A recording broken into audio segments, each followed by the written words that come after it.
नमस्कार दोस्तों, मैं अर्जुन आपका स्वागत करता हूँ स्टे बाय अर्जुन के यूट्यूब चैनल में। तो दोस्तों, आज की हमारी क्लास है सुप्रीम कोर्ट यानी उच्चतम न्यायालय के बारे में। जो है दोस्तों, आज की हमारी दूसरी क्लास है। तो दोस्तों, वीडियो को अंत तक जरूर देखना ताकि सभी क्वेश्चन जो है आपको आसानी से याद हो जाएं। साथ ही दोस्तों, अगर आप हमारे चैनल पर पहली बार आएँ तो हमारे चैनल को भी सब्सक्राइब कर लीजिएगा। साथ ही बेल आइकन को प्रेस कर लीजिएगा ताकि हमारे आने वाली वीडियो का नोटिफिकेशन जो है आप तक पहुंचता रहे। चलिए दोस्तों, वीडियो को स्टार्ट करते हैं। तो आज की क्लास में हम जानने वाले हैं सुप्रीम कोर्ट के बारे में। आज की हमारी हो जाती है दूसरी क्लास। तो यहाँ पे हेडिंग डाल लेते हैं उच्चतम न्यायालय। उच्चतम न्यायालय या सुप्रीम कोर्ट कोर्ट के बारे में जो है आज की हमारी दूसरी क्लास जो है हो जाती है। तो दोस्तों, कल की क्लास में हम पढ़ चुके थे और आज की क्लास में हम पढ़ने वाले हैं आर्टिकल 124 के साथ में। तो आर्टिकल 124 का साथ क्या कहता है? इसमें कहा गया है सुप्रीम कोर्ट के न्यायाधीशों पर प्रतिबंध। तो किस चीज़ पर जो है प्रतिबंध लगाया गया है? तो आर्टिकल 124 के साथ में कहा गया है सुप्रीम कोर्ट के न्यायाधीश जो है रिटायर होने के बाद जो है किसी भी न्यायालय में प्रैक्टिस या वकालत जो है नहीं कर सकते हैं। तो इसके बारे में बात की गई। तो अब एक एक करके इनको यहाँ पे हम लिखना स्टार्ट करते हैं। तो लिखेंगे दोस्तों, आर्टिकल अनुच्छेद 124 के साथ की यहाँ पे हम बात करने वाले हैं सुप्रीम कोर्ट के न्यायाधीशों पर प्रतिबंध। सुप्रीम कोर्ट के न्यायाधीशों पर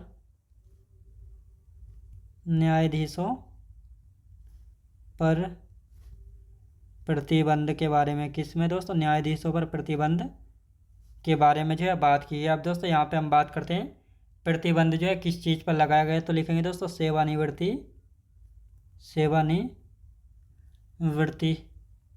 या सेवानिवृत्त के बाद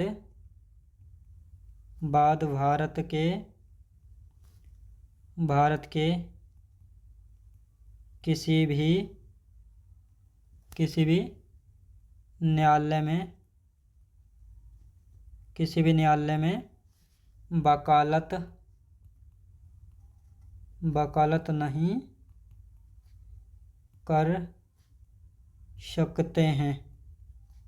कर सकते हैं। तो इसके बारे में जो है दोस्तों यहाँ पे बात की गई। तो ये आपको अच्छे से याद रखना है। अब दोस्तों, यहाँ पे हम बात करेंगे आर्टिकल 125 के बारे में।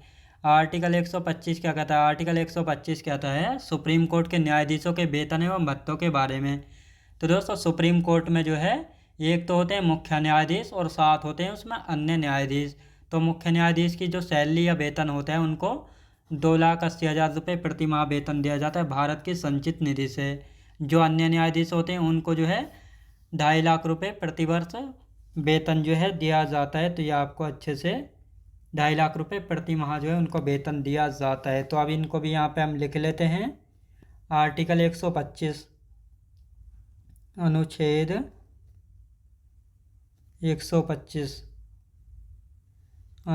125 की यहाँ पे हम बात करने वाले हैं। अनुच्छेद 125 लिखेंगे दोस्तों, सुप्रीम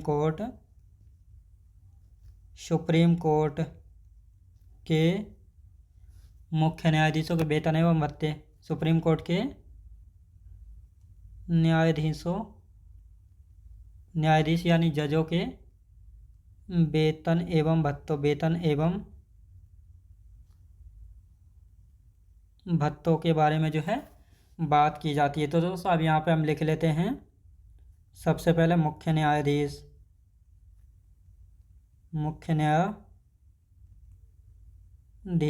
न्यायाधीश को जो है कितना वेतन दिया जाता है? 2,80,000 रुपये प्रति माह दिया जाता है। अब दोस्तों, यहाँ पे हम बात करते हैं अन्य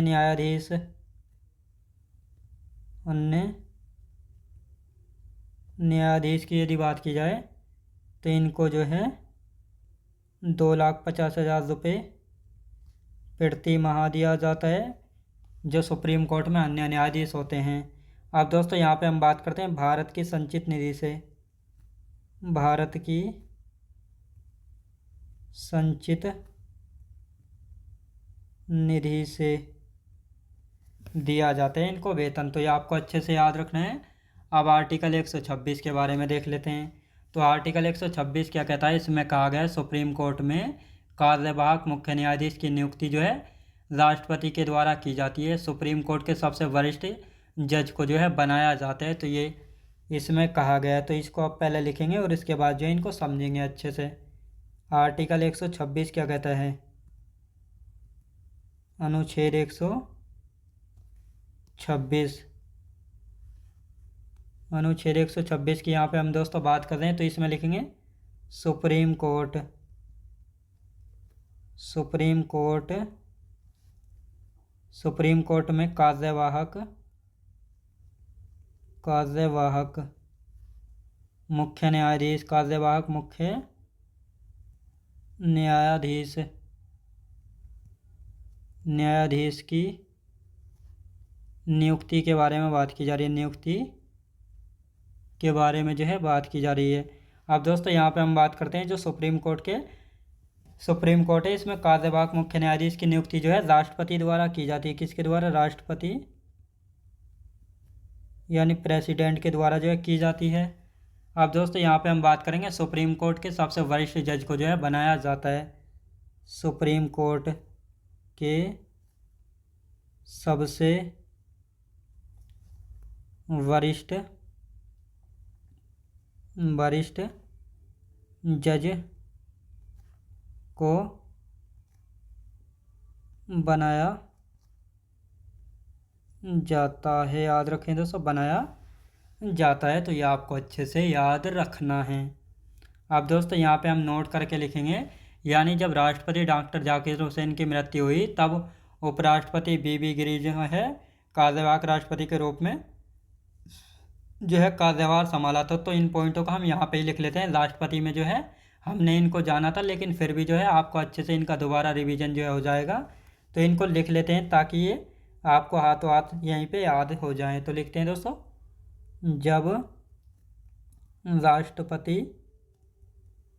जब राष्ट्रपति doctor Zakir Hussain, doctor Zakir Hussain, doctor Zakir Hussain की मृत्यु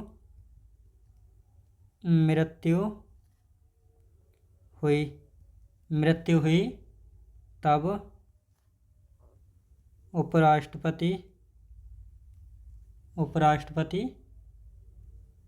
बीबी गिरी, वरा वेंकट गिरी, वीवी गिरी ने कार्यवाहक राष्ट्रपति के रूप में कार्यवाहक राष्ट्रपति के रूप में राष्ट्रपति के रूप में कार्य किया।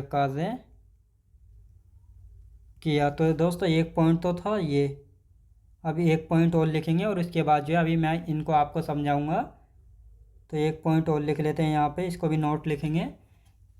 अब दोस्तों यहाँ पे लिखते हैं, यानी जब बीबी गिरी राष्ट्रपति चुनाव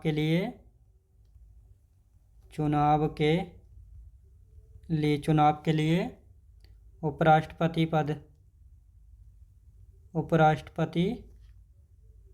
पद से त्याग पत्र दिया। जब इन्होंने जो है उपराष्ट्रपति पद से त्याग पत्र दिया तब सुप्रीम कोर्ट के मुख्य न्यायाधीश, सुप्रीम कोर्ट के मुख्य न्यायाधीश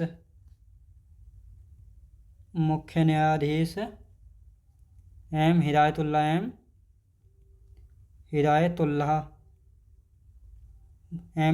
मतलब मोहम्मद हिदायतुल्लाह ने कार्यवाहक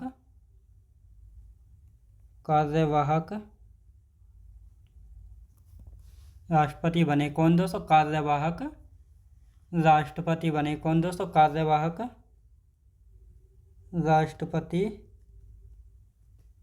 बने। तो ये आपको अच्छे से याद रखना है। तो अब इनको यहाँ पे हम समझ लेते हैं ताकि आप सभी को अच्छे से याद हो जाएं। तो आप दोस्तों यहाँ पे इनको समझेंगे और इसके बाद जो है हम आगे की चर्चा जो है करेंगे। तो दोस्तों आर्टिकल यानी अनुच्छेद 124 का साथ कहता है इसमें जो है सुप्रीम कोर्ट के न्यायाधीशों पर प्रतिबंध। तो किस चीज़ पर जो है प्रतिबंध लगाया गया है, तो इसमें कहा गया है सेवानिवृत्त के बाद जो है भारत के किसी भी न्यायालय में वकालत नहीं कर सकते। यानी जो सुप्रीम कोर्ट के न्यायाधीश हैं वे रिटायर होने के बाद जो है भारत के किसी भी न्यायालय में वकालत यानी प्रैक्टिस जो है नहीं कर सकते। ये आर्टिकल 124 के साथ में इन पर प्रतिबंध जो है लगाया गया है। आर्टिकल 125 कहता है सुप्रीम कोर्ट के न्यायाधीशों के वेतन एवं भत्तों के बारे में, सैलरी के बारे में जो बात की जाती है। तो सुप्रीम कोर्ट में एक तो मुख्य न्यायाधीश होते हैं और 7 होते हैं अन्य न्यायाधीश। तो मुख्य न्यायाधीश को जो है 2,80,000 रुपये प्रति माह वेतन मिलता है और अन्य न्यायाधीश जो होते हैं 7 उनको 2,50,000 रुपये प्रति माह जो है सैलरी दी जाती है। ये कहाँ से दी जाती है? भारत की संचित निधि से जो इनको सैलरी दी जाती है। आर्टिकल 126 कहता है सुप्रीम कोर्ट में कार्यवाहक मुख्य न्यायाधीश की नियुक्ति, यानी जब किन्हीं आकस्मिक परिस्थितियों के कारण जो है भारत के सीजीआई जो है नहीं होते हैं पद पर या उनकी आकस्मिक मृत्यु हो जाती है, तो उनके स्थान पर जो है उनकी नियुक्ति कौन करता है? राष्ट्रपति द्वारा जो है की जाती है। और सुप्रीम कोर्ट के सबसे वरिष्ठ जज को जो है कार्यवाहक मुख्य न्यायाधीश के रूप में जो है इनकी नियुक्ति जो है की जाती है। किसके द्वारा? राष्ट्रपति के द्वारा। अब यहाँ पे 2 नोट लिखेंगे, यानी जब राष्ट्रपति डॉक्टर जाकिर हुसैन की मृत्यु जो है अपने पद पर रहते हुए हो जाती है, उस समय उपराष्ट्रपति थे डॉक्टर बीबी गिरी, यानी ये बीबी गिरी थे। तो इन्होंने जो है कार्यवाहक राष्ट्रपति के रूप में जो है कार्य किया था। यानी किन्हीं कारणों के द्वारा जो है राष्ट्रपति का पद खाली हो जाता है तो उस समय जो है वहाँ पर उपराष्ट्रपति राष्ट्रपति के पद पर जो है कार्यवाहक राष्ट्रपति के रूप में कार्य कर सकता है। तो ये यहाँ पर समझाने का प्रयास जो है मैंने किया है। अब दोस्तों यहाँ पे हम बात करेंगे जब बीबी गिरी राष्ट्रपति चुनाव के लिए उपराष्ट्रपति पद से त्यागपत्र दिया तब सुप्रीम कोर्ट के मुख्य न्यायाधीश मोहम्मद हिदायतुल्लाह ने जो है कार्यवाहक राष्ट्रपति के रूप में जो है काम किया था। तो ये आपको अच्छे से याद रखना है, क्वेश्चन पूछा जाता है कौन से भारत के मुख्य न्यायाधीश रहे थे जिन्होंने जो है कार्यवाहक राष्ट्रपति के रूप में कार्य किया था। तो ये थे मोहम्मद हिदायतुल्लाह। कौन थे? मोहम्मद हिदायतुल्लाह थे। अब यहाँ पे हम बात करते हैं आर्टिकल 127 के बारे में। इसमें कहा गया सुप्रीम कोर्ट में तदर्भ न्यायाधीश की नियुक्ति मुख्य न्यायाधीश द्वारा राष्ट्रपति की सलाह पर की जाती है। किन कारणों पर की जाती है? जब सुप्रीम कोर्ट में गणपूर्ति न हो। गणपूर्ति के बारे में अभी अच्छे से हम जानेंगे, तो इनको यहाँ पे हम लिख लेते हैं अनुच्छेद 127 के बारे में। अनुच्छेद 127 के बारे में यहाँ पे हम बात करने वाले हैं। तो दोस्तों इसमें जो है किसके बारे में बात की जा रही है अनुच्छेद 127 में? तो लिखेंगे दोस्तों सुप्रीम कोर्ट में तदर्भ न्यायाधीश की नियुक्ति। सुप्रीम कोर्ट में तदर्भ न्यायाधीश की नियुक्ति। न्यायाधीश की नियुक्ति के बारे में बात की गई आर्टिकल 127 में। अब दोस्तों यहाँ पे हम बात करते हैं यानी मुख्य न्यायाधीश राष्ट्रपति की सलाह पर, मुख्य न्यायाधीश द्वारा राष्ट्रपति की सलाह पर, मुख्य न्यायाधीश द्वारा राष्ट्रपति की सलाह पर जो है नियुक्ति की जाती है। अब यहाँ पे कारण की यदि बात कर लें तो कारण जब सुप्रीम कोर्ट में गणपूर्ति न हो। कारण जब सुप्रीम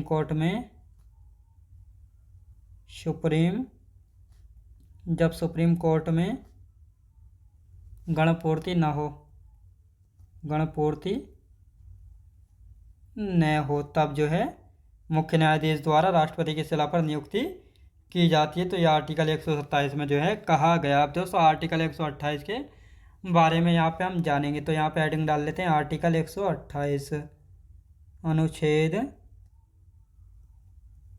128 के बारे में। तो आर्टिकल 128 क्या कहता है तो इसके बारे में भी जहाँ पे जान लेते हैं। तो लिखेंगे दोस्तों सुप्रीम कोर्ट में सेवानिवृत्त न्यायाधीशों की नियुक्ति के बारे में, यानी मुख्य न्यायाधीश द्वारा राष्ट्रपति की सलाह पर जो है की जाती है। कारण जब सुप्रीम कोर्ट में केस या मुकदमे बढ़ जाएं तब जो है यहाँ पर कर सकते हैं। तो इनको यहाँ पे हम बात करते हैं सुप्रीम कोर्ट में सुप्रीम कोर्ट में, अभी इनको अच्छे से समझेंगे। सुप्रीम कोर्ट में सेवानिवृत्त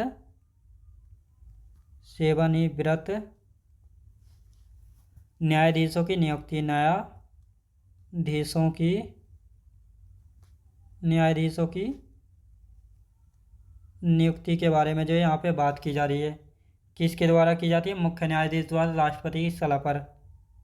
मुख्य न्यायाधीश द्वारा राष्ट्रपति की सलाह पर, राष्ट्रपति की सलाह पर। अब कारण क्या है, कब क्यों की जाती है? तो कारण यानी रीजन भी देख लेते हैं इनका। कारण क्या है? जब सुप्रीम कोर्ट में केस या मुकदमे बढ़ जाएं, जब सुप्रीम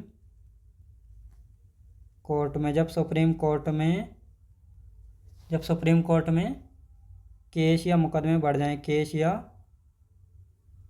मुकदमे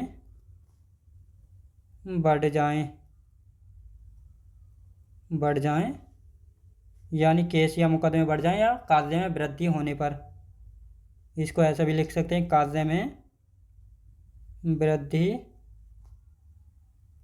होने पर, कार्य में जो है वृद्धि होने पर। अब दोस्तों यहाँ पे आर्टिकल 129 के बारे में लिख लेते हैं और इसके बाद इनको अभी अच्छे से समझेंगे। अनुच्छेद 129 क्या कहता है? अनुच्छेद 129 की यदि बात की जाए तो इसमें जो है दोस्तों सुप्रीम कोर्ट एक अभिलेख न्यायालय होगा। तो लिखेंगे दोस्तों, सुप्रीम कोर्ट एक अभिलेख न्यायालय होगा, अभिलेख न्यायालय होगा, यानी सुप्रीम कोर्ट जो है एक अभिलेख न्यायालय होगा। ये कहा गया आर्टिकल 129 में। अब दोस्तों यहाँ पे हम बात करते हैं, यानी सुप्रीम कोर्ट की कार्यवाही साक्ष्य के रूप में सुरक्षित रहेगी। सुप्रीम कोर्ट की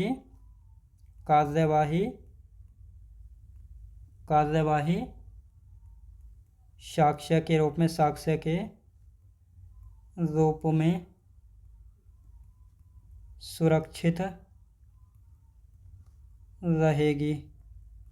सुरक्षित रहेगी।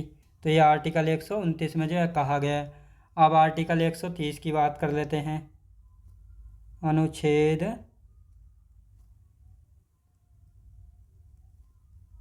130 की यहाँ पे हम बात करने वाले हैं।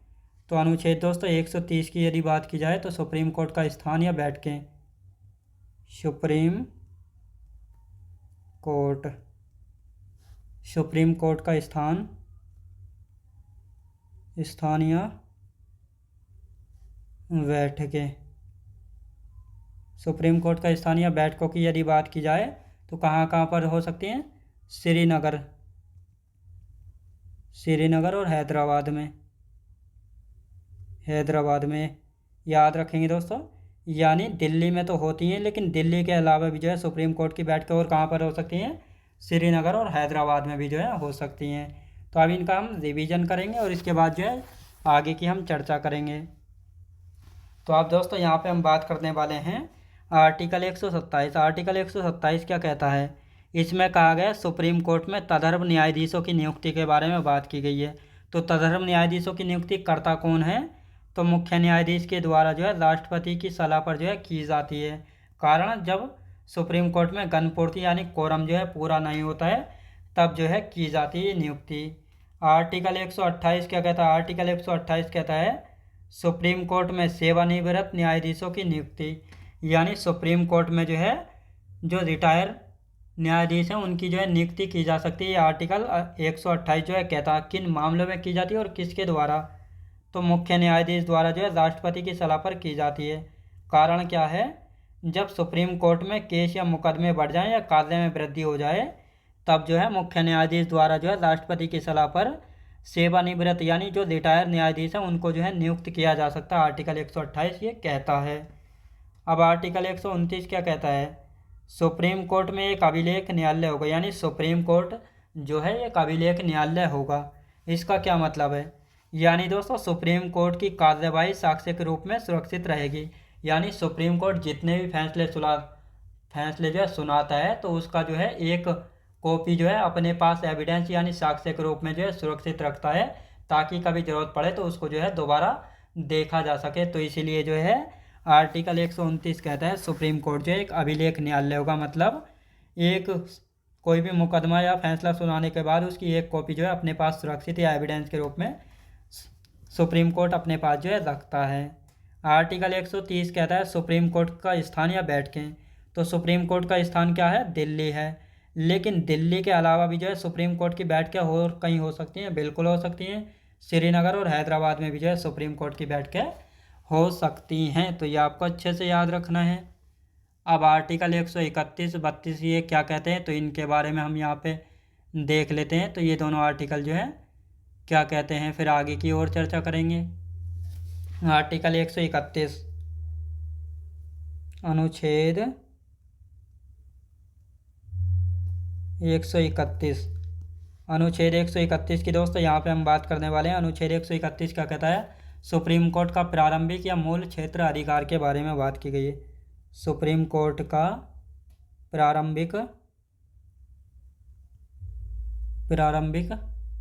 या मूल क्षेत्र अधिकार के बारे में जो है दोस्तों बात की गई है। यानी जब केंद्र एवं राज्यों में मतभेद हों तब जो है सुप्रीम कोर्ट यहाँ पे काम आता है। और साथ ही दोस्तों जब राज्यों में आपस में मतभेद हो तब जो है सुप्रीम कोर्ट ये निर्णय लेता है, याद रखेंगे। तो यहाँ पे हम बात कर लेते हैं जब केंद्र एवं राज्यों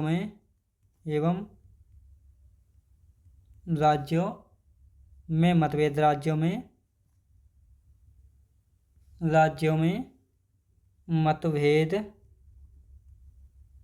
मतभेद हों। अब जब राज्यों में आपस में मतभेद हों, जब राज्यों में आपस में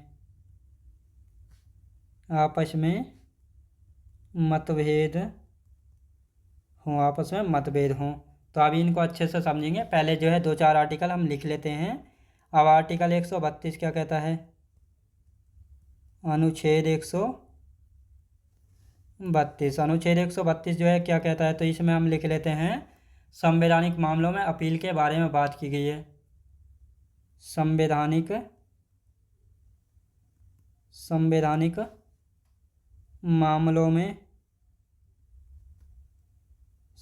मामलों में अपील के बारे में जो है बात की गई है।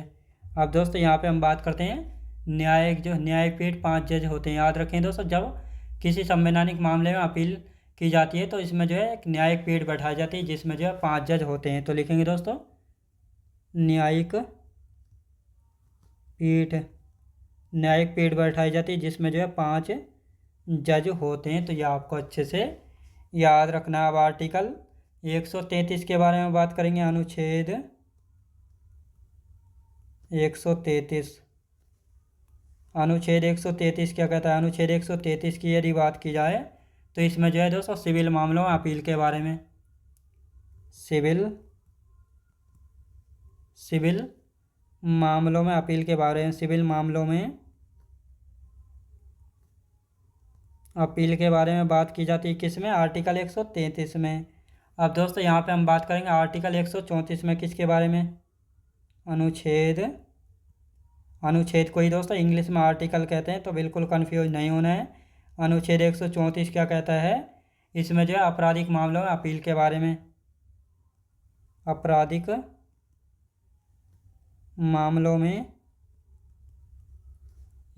में अपील के बारे में जो है बात की जाती है। तो ये आपको अच्छे से याद रखना है। अब दोस्तों यहाँ पे हम बात करते हैं आर्टिकल 135 क्या कहता है? अनुच्छेद 135 की यदि बात की जाए तो अनुच्छेद 135 क्या कहता है? यानी सुप्रीम कोर्ट एक संघीय न्यायालय होगा, देश में एक ही सुप्रीम कोर्ट होगा। तो लिखेंगे दोस्तों सुप्रीम कोर्ट एक संघीय न्यायालय होगा।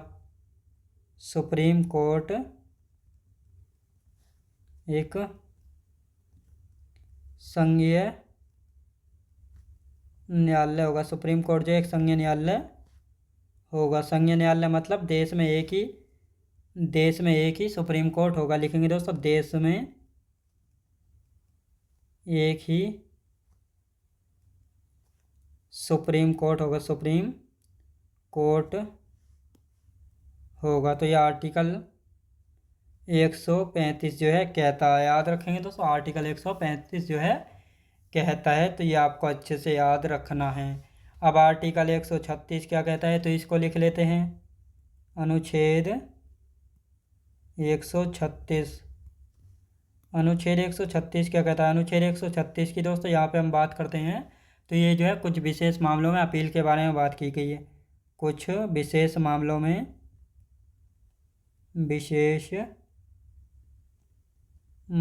में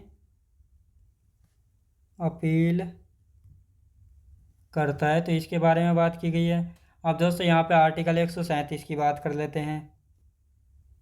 अनुच्छेद 137। अनुच्छेद 137 क्या कहता है। अनुच्छेद 137 की यदि बात की जाए तो ये जो है सुप्रीम कोर्ट की न्यायिक पुनरावलोकन की शक्ति के बारे में जो है बात की गई। लिखेंगे दोस्तों, सुप्रीम कोर्ट की न्यायिक पुनर्विलोकन के बारे में। याद रखें दोस्तों, पुनर्विलोकन की शक्ति के बारे में। याद रखें दोस्तों, शक्ति के बारे में जो है बात की गई आर्टिकल 137 में। अब दोस्तों यहाँ पे हम बात करते हैं आर्टिकल 139 को और देख लेते हैं। आर्टिकल 138 इतना महत्वपूर्ण नहीं है। आर्टिकल 139 की यहाँ पे हम बात करने वाले हैं। तो आर्टिकल 139 की यदि बात की जाए तो इसमें जो है सुप्रीम कोर्ट कुछ विशेष मामलों में रिट्स जारी कर सकता है। सुप्रीम कोर्ट कुछ विशेष मामलों में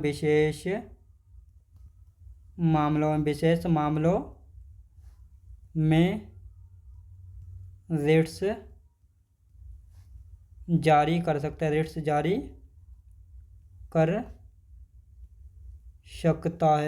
कर सकता है। तो ये आपको अच्छे से याद रखना है। तो आप पहले हम इनका रिवीजन करेंगे और इसके बाद आगे की जो है चर्चा करेंगे। तो यहाँ पे हम बात करते हैं आर्टिकल 131। आर्टिकल 131 जो है क्या कहता है। सुप्रीम कोर्ट का प्रारंभिक या मूल क्षेत्र अधिकार। जब केंद्र एवं राज्यों में मतभेद हों तो जो है ये केस सुप्रीम कोर्ट में जाएंगे, और साथ ही जब राज्यों में आपस में मतभेद हो तो भी जो है सुप्रीम कोर्ट में जाएंगे। याद रखेंगे। आर्टिकल 132 क्या कहता है। संवैधानिक मामलों में अपील। यानी संवैधानिक मामलों में अपील, जब किसी मामले में अपील की जाती है तो वहाँ पर एक न्यायिक पीठ बैठाई जाती है जिसमें जो है 5 जज होते हैं। आर्टिकल 133 कहता है सिविल मामलों में अपील। आर्टिकल 134 आपराधिक मामलों में अपील। आर्टिकल 135 कहता है सुप्रीम कोर्ट एक संघीय न्यायालय होगा, मतलब देश में एक ही जो है सुप्रीम कोर्ट होगा। अनुच्छेद 136 कहता है कुछ विशेष मामलों में अपील। आर्टिकल 137 सुप्रीम कोर्ट की न्यायिक पुनरावलोकन की शक्ति। यानी आर्टिकल 137 कहता है सुप्रीम कोर्ट अगर कोई फैसला सुना देता है तो उसको जो है दोबारा उसमें सुधार भी जो है कर सकता है। तो ये कहा गया है। आर्टिकल 139 कहता है सुप्रीम कोर्ट कुछ विशेष मामलों में रिट्स जारी कर सकता है। तो सुप्रीम कोर्ट जो है कुछ विशेष मामलों में रिट्स जो है जारी कर सकता है, और 5 रिट जो है होती हैं जिनको सुप्रीम कोर्ट जारी करता है, जिनके मामले में हमने आर्टिकल 32 में भी जो है पढ़ा था। तो ये आपको अच्छे से याद रखना है। तो दोस्तों आज की क्लास हमारी यहीं तक रहेगी, और इससे आगे का जो बचा हुआ है उसको हम कल की क्लास में कंटिन्यू करेंगे। तो दोस्तों मैं उम्मीद करता हूँ आपको वीडियो क्वालिटी, कंटेंट वगैरह सभी कुछ आपको पसंद आया होगा। पसंद आया तो लाइक शेयर और सब्सक्राइब करना बिल्कुल भी ना भूलें। साथ ही दोस्तों अगर आप हमारे चैनल पर पहली बार आएँ तो हमारे चैनल को भी सब्सक्राइब कर लीजिएगा। साथ ही बेल आइकन को प्रेस कर लीजिएगा ताकि हमारे आने वाले वीडियो का नोटिफिकेशन जो है आप तक पहुँचता रहे। चलिए दोस्तों मिलते हैं नेक्स्ट वीडियोज़ में।